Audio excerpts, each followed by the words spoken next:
A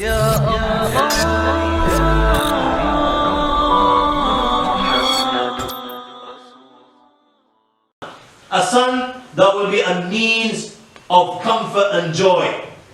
1 year of marriage and there is no child. 2 years pass and there is no child. 5 years pass, there is no child. 10 years pass, there is no child. He's making dua by day and by night. Rabbi habli min as-salihin. Oh Allah, I beg you, give me a righteous son. Oh Allah, give Ebrahim an heir. My young friends, the dua is not accepted. 15 years pass, there's no child. 20 years pass, there's no child.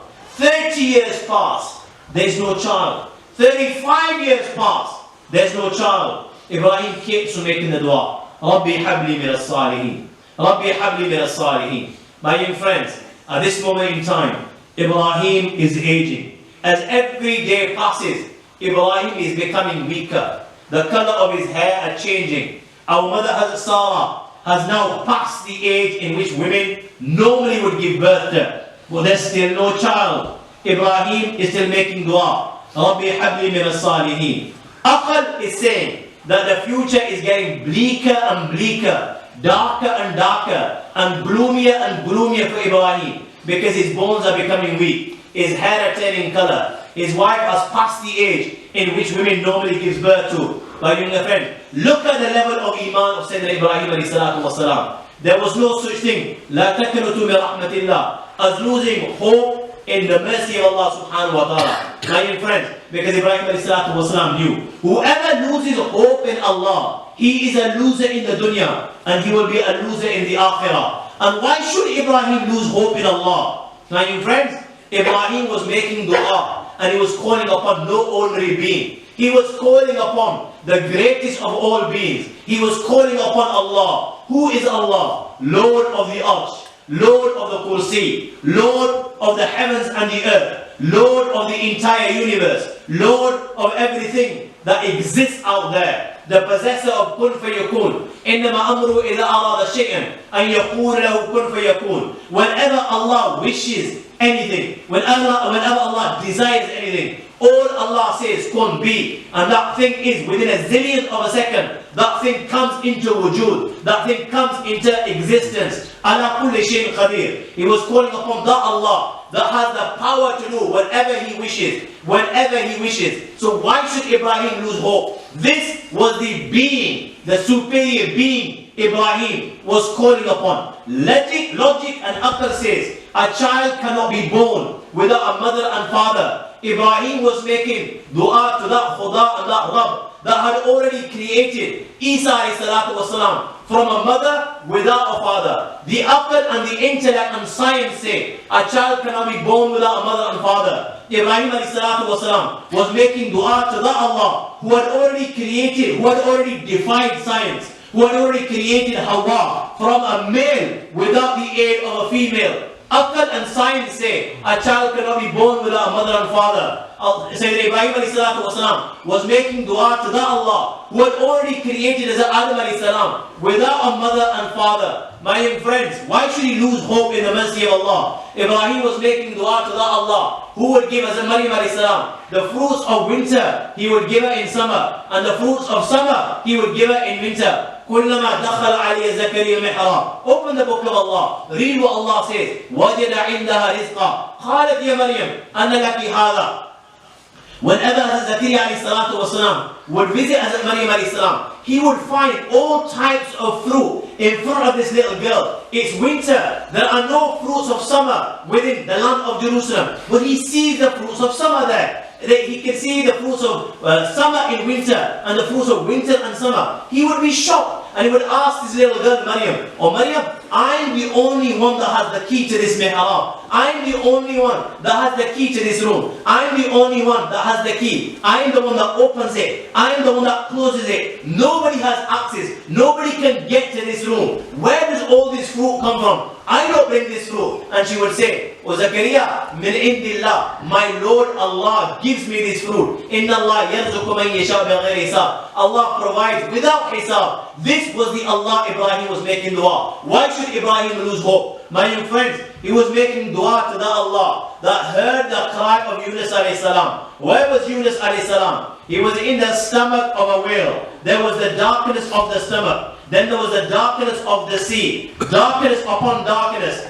The whale was so close to the seabed that Yunus alayhi salatu wasalam, from within the stomach of the whale, could hear the stones on the seabed glorifying Allah, acknowledging the greatness of Allah. And this is when Yunus alayhi salatu wasalam called upon Allah. فَنَادَ فِي الظُّلُمَاتِ أَنْ لَا إِلَهَ إِلَّا أَنْتَ سُبْحَانَكَ إِنِّي كُنْتُ مِنَ الظَّالِمِينَ. Oh Allah, there is no God worthy of worship but you. Oh Allah, you are pure from all defects. إِنِّي كُنْتُ مِنَ الظَّالِمِينَ. Verily, I was from amongst the wrongdoers. I was from amongst the Zalimeen. And when he made this call and cry, darkness upon darkness, فَنَجَّيْنَاهُ مِنَ الْغَمِّ وَكَذَلِكَ نُنْجِي الْمُؤْمِنِينَ. Allah heard the cry of Yunus and responded to his cry and came to his rescue. This was the Khuda and Rabb Ibrahim was making dua to. Why should Ibrahim lose hope? My friends, he was making dua to the Allah who heard the cry of Zakaria when he made this dua. When Zakaria saw the blessings Maryam would receive from Allah, he turned to Allah and made this dua. Inni wahana al-azmu minni. Oh Allah, meri hadiyan kamzor ho chuki. Oh Allah, my bones have begun to crackle. Wajta'ala ra'su shayba. Oh Allah, look at my hair. They've turned grey. Oh Allah, look at my wife. She's barren. She can't give birth. But Allah, we are weak, but you are the Qadir. You are the all-powerful. Allah, you don't need asbab. You are the creator of asbab. Allah, you can make the impossible possible. Allah, you are the only Rabb. فَهَبْلِ مِن لَدُنْكَ وَلِيًّا. If anyone can give me a child, if anyone can give me a wali, oh Allah, you are the Qadir that can give me this wali. Oh Allah, give me a son. يَرِثُنِي وَيَرِثُنُ مِنْ آلِ يَعْقُوبَ. That inherits me from me, that becomes my heir, that inherits this knowledge.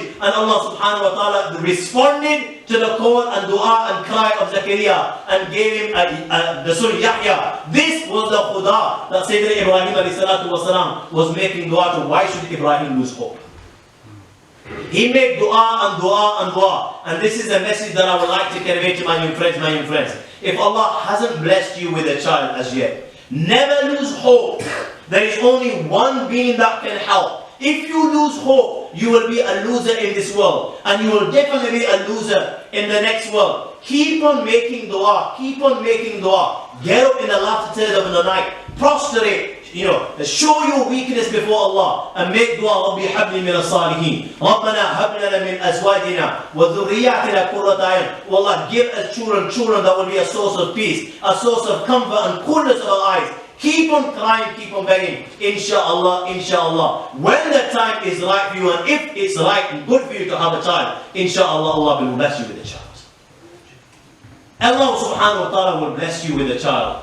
Ibrahim made dua and made dua. Day he made dua, night he made dua. Week in, week out, month in, month out, year in, year out. How old do you think he was when Allah answered his prayer? The Mufassirin write around 86 years of age, 80 plus. 86 years of age, and we're talking about Ebrahim Khalilullah. Not any ordinary individual, we're talking about the friend of Allah, the dear and dear friend of Allah. He begged, he begged, he begged, he begged. His prayer was not answered, not answered, not answered, not answered, not answered, not answered, not answered, not answered. At the age of 86, Allah responded to the prayer of Sayyidina Ibrahim. You and I will raise our hands once. We think we're God's gift. Whenever we raise our hands, we expect Allah there and then to give. And when Allah doesn't give, we start raising objections. Allah, my dua. This is a gratitude, and how grateful we are Allah. We start complaining and mourning and going, my dua kabhi kabul nahi hoti. My dua is never accepted. And here, the friend of Allah, day in, day out, night in, now, year in, year out, he begged and begged and begged, and did not stop till Allah subhanahu wa ta'ala answered his prayer in 86. My dear friends, there is not a single prayer that goes unanswered. As long as you fulfill the etiquettes of dua, there's not a single prayer that will go unanswered. Sometimes Allah delays in answering your prayer. You know why?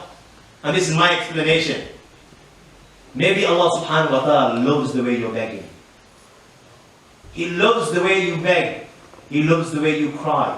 He loves the way that you're asking. And Allah subhanahu wa ta'ala just wants to see you do that on a daily basis because He loves it. Look at, when your children, sometimes you've got a sweet or something in your hand and your child's asking. And he says it with such muhabbat, oh Baji, please give me that sweet. And you love the way he's asking you that you won't give it to him. Because you know, as soon as you've given him that sweet, he's not going to ask again. And you're getting this enjoyment in your heart, the way your child is calling upon you, or very muhabbat is, and with a lot of love and muhabbat is calling upon you. So you like him to listen. You're listening to that, oh Abbaji, please give me, oh Abbaji, please give me. And he will keep on asking, and you will keep on enjoying, and then finally you will give it to him. Yet you could have given it to him to the first time. So sometimes Allah subhanahu wa ta'ala loves the way you're begging. You're showing your abdiyat. You're showing your weakness. And this is what Allah subhanahu wa ta'ala loves. You're begging and you're crying. And that's why there's a delay in your prayer being answered. No prayer of a believer goes to waste. Either Allah will give you exactly what you've asked for. Sometimes Allah will not give you what you asked for. He'll give you something similar. And if Allah doesn't do this, then what Allah subhanahu wa ta'ala will do, if there's a difficulty coming your way, Allah will turn away that difficulty in place of that dua when you raise your hands and you're begging. Allah knows there's a difficulty coming in your way. He's the one that's written the taqdeer. So Allah will ward that evil. And if that's not the case, then Allah keeps it as a zakhira. He stores this for you in the akhirah. So that when you go and meet Allah, all of a sudden Allah will give you zillions and zillions of neki, of reward. And you're thinking to myself, yeah, I've never prayed Allah. I've never made, I've never worshipped Allah that much, or fasted that much, or done that many deeds. Where's all this come from? And you'll ask Allah, where's all this come from? I can't recall doing that many deeds in the dunya. Allah subhanahu wa ta'ala says, oh insan, can you remember when you asked me for a particular thing and I didn't give you? I stored the reward for you here today, and this is what I'm giving you. And when you see that reward, that's when you say, oh Allah, only if you hadn't accepted a single prayer of mine, and I would have received this amazing reward for every dua that was not answered. So there's not a single dua that goes to waste. Allah answered his prayer at the age of 86. Look in such a beautiful manner. Sayyidina Ebrahim alayhi salatu wasalam, the hadith of Bukhari states, is traveling in the land of Egypt with our mothers at Sarah. Now at the time in Egypt there was this zalim king. Whenever, it was his practice, whenever he saw a beautiful woman, he would rape her. If this woman was accompanied by her husband, he would kill the husband. And if she was accompanied by any other person, he wouldn't harm him. So Sayyidina Ibrahim ﷺ said to our mother Sarah,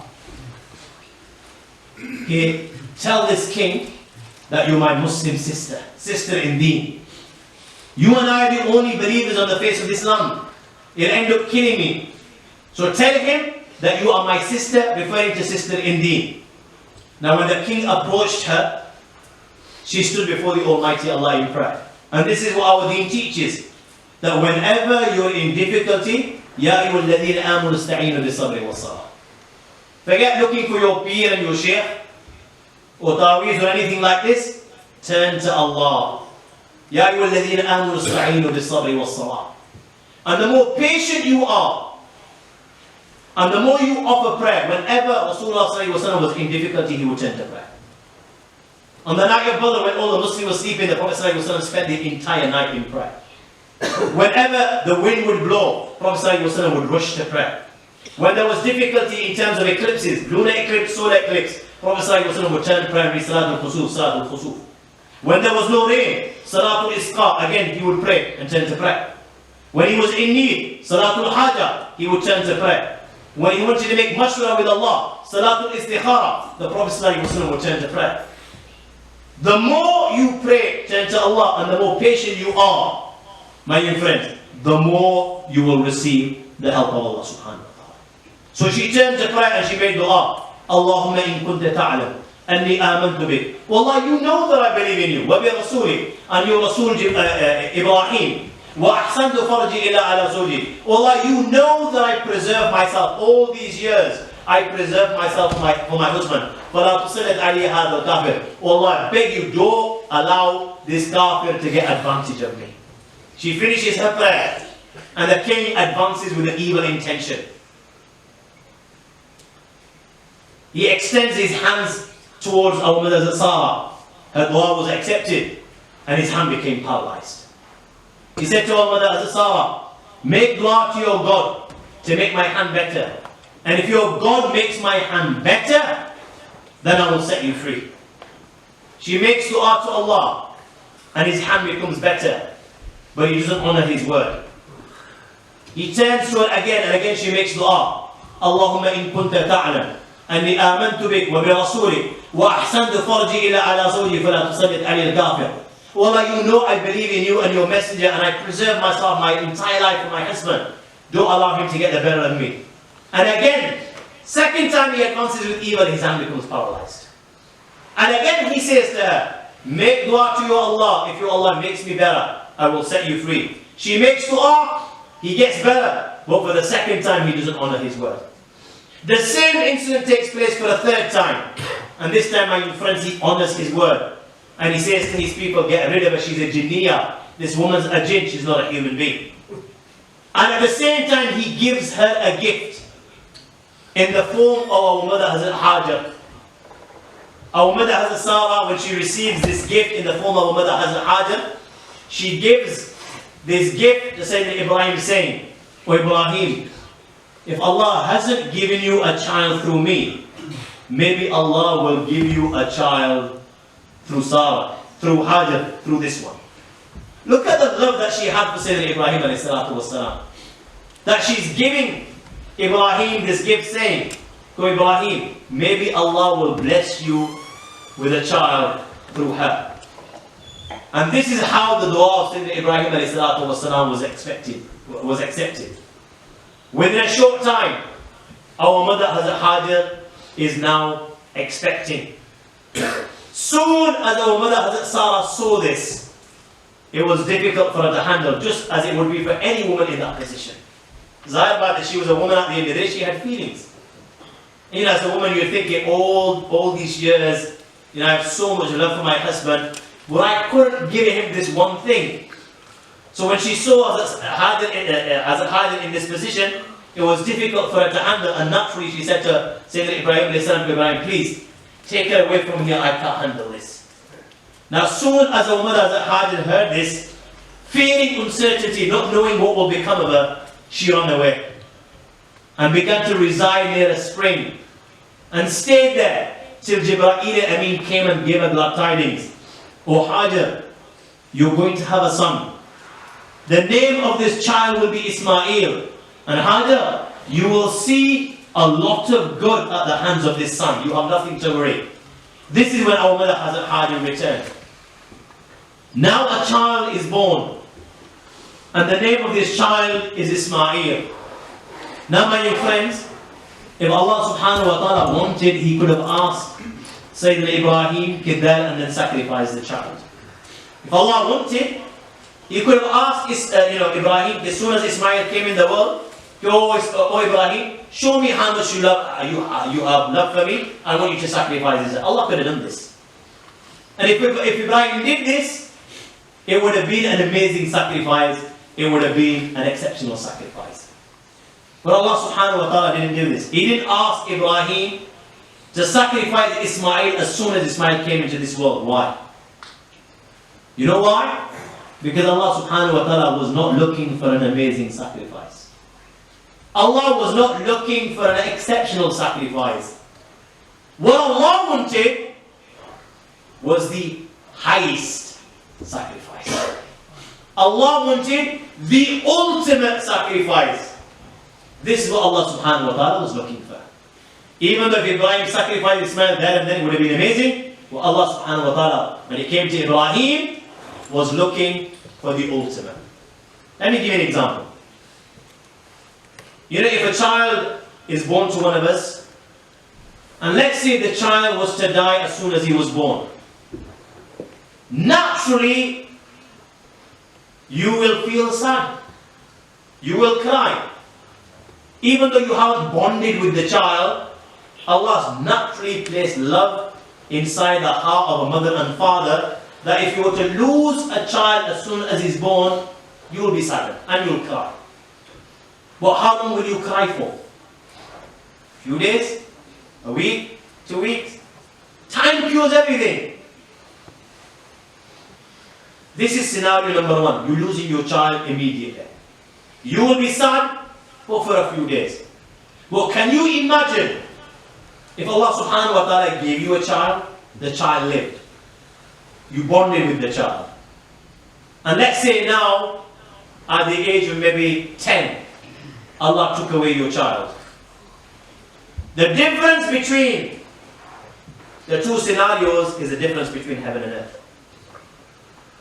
You know, in the second one, some of you out of sadness may even become insane. For some people it's too much to handle. Why? You know, when a child comes into this world, naturally you have love for this child. But now, every day, this love increases for this child. Because as every day passes, your connection with this child is becoming stronger. And the love, the bond between you and your child is becoming stronger by the minute and by the day. Look, when the child comes into this world, you can't put a price. You know, the moment that you hear your child has come into this world, you can't put a price to that moment. You know, the happiness the mother and father feel when the child comes into this world, you can't buy that happiness anywhere. You can't put a price to that moment. Then, every day passes, the love is increasing. Can you remember the first time your child smiled at you when you called him? You can't put a price to that moment. The first time he crawls, it excites you so much that you take out your mobile phone and you begin to record it. The first time he takes his first step, you can't put a price to that moment.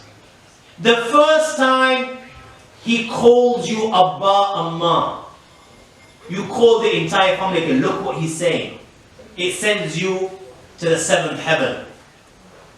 When he goes to school, you pick him up, you drop him off. Madrasa, you work with him. Weekends, you play football, you socialize with him. Every day passing, your bond is becoming stronger and stronger and stronger. And every day, this love is reaching new heights and new peaks. Bearing this in mind now, you know, let's say Allah takes away your child at the age of 9, 10. It will be too much time, bro. Some people will become insane. It's happened. And some people will just feel as if they lost everything.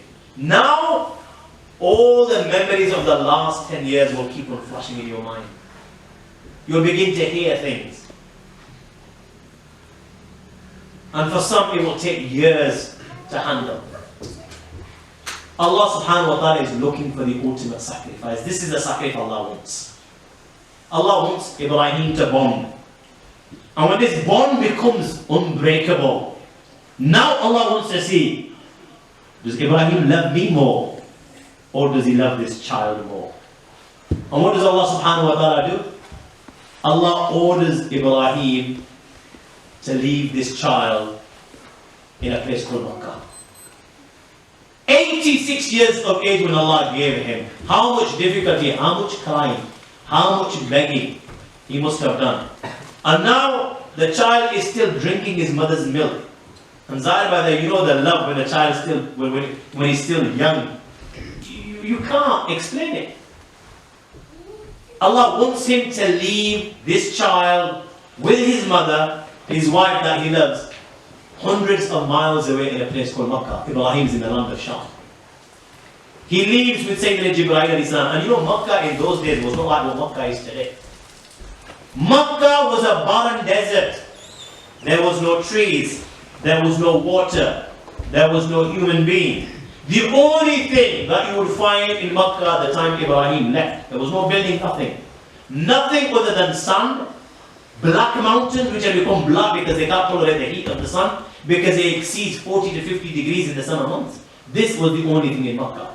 So he leaves with Jibreel Amin.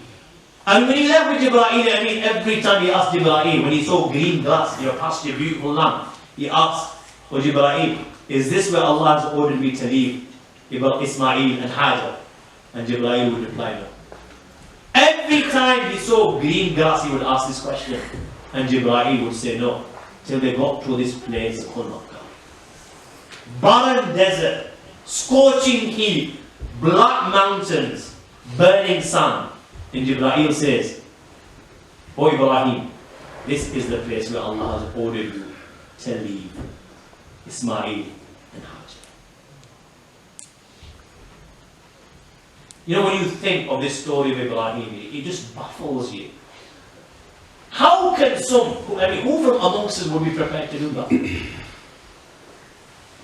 After 86 years of age, you will receive the son. He's still drinking his mother's milk. And Allah's telling you to leave him in this barren desert. There was not a single human being that lived in Makkah when Ebrahim was told to leave his wife Hajar and Ismail left. And what does he leave him with? One bag of water and one bag of dates. A water bag and a bag of dates. He leaves them in Makkah, where the place, the house of Allah, is today. And he turns back to the blessed land of Sham. And our mother Hajar asked Ibrahim, "Where are you going? Are you just going to leave us here?" "Ibrahim, there's nothing here. No human beings, no water, no trees, nothing. You're just going to leave us here." Ibrahim doesn't respond. She asked the question for a second time, "Ibrahim, are you just going to leave us and go?" Ibrahim doesn't respond. Again, Ibrahim is not responding. She asked for the final time, "Ibrahim, just tell me one thing. Just tell me one thing. Allahu amaraka bihada. Has your Lord, has your Khuda, has your Rabb, Allah ordered you to do this? Just leave us here." And Sayyidina Ibrahim doesn't elaborate, doesn't explain anything. All he says in one word, "Now, that my Allah has ordered me to leave you and Ismail here."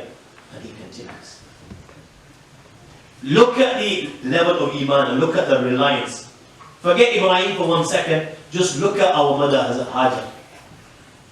You know, your wife, you have a wife at home. Let's say you're living with your wife alone in your house and there's no one else there. And you say to her, "I'm going this weekend to Glasgow," and you have to stay at home alone. You know, majority of the women will let you go. What, you're going to leave me home alone? In this house on my own? Out of fear, she will let you go.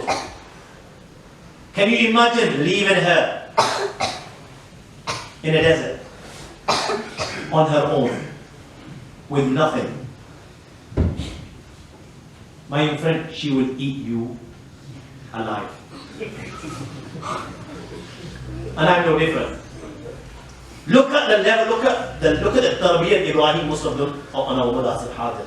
How he must have worked on his wife Hajar. Look at the level of Iman. Her belief in Allah. Allah is fa'al. You know, have that level of Iman and reliance on Allah is fa'al. Allah is the doer. Allah makes things happen. If Allah wants to benefit and the entire universe wants to harm, then no one can harm. And if Allah wants to harm and the entire universe wants to benefit, no one can benefit. Ebrahim turns and starts leaving. And when he can no longer see Ismail and Hajar, this is where he raises his hands to Allah and he says, "Rabbana wa Allah, inni askantu min dhurriyyati biwadin ghayri zi zar." Oh Allah, I'm leaving Hajar, I'm leaving Ismail, I'm leaving my flesh and blood. In your hawale, oh Allah, I'm leaving in a valley where there's nothing. No vegetation, no crops, oh Allah, nothing grows. In the Baytik al-Muharram. Oh Allah, next to your sacred house. Why? رَبَّنَا لِيُقِيمُوا الصَّلَاةِ. Oh Allah, so they establish salah, so they worship you. I'm begging you. فَجْعَلْ أَفْئِدَةً مِّنَ النَّاسِ تَحْوِيرِينَ. Turn the heart of some from amongst men with love towards them. وَرْزُقْهُمْ مِنَ الثَّمَرَاتِ. Oh Allah, take care of them. Give them fruits. لَأَلَّهُمْ يَشْكُرُونَ. So that may be grateful. Leaves them in the hands of Allah. makes this dua, and he heads back to the blessed land of Sham. Now, how long was this water and dates going to last for?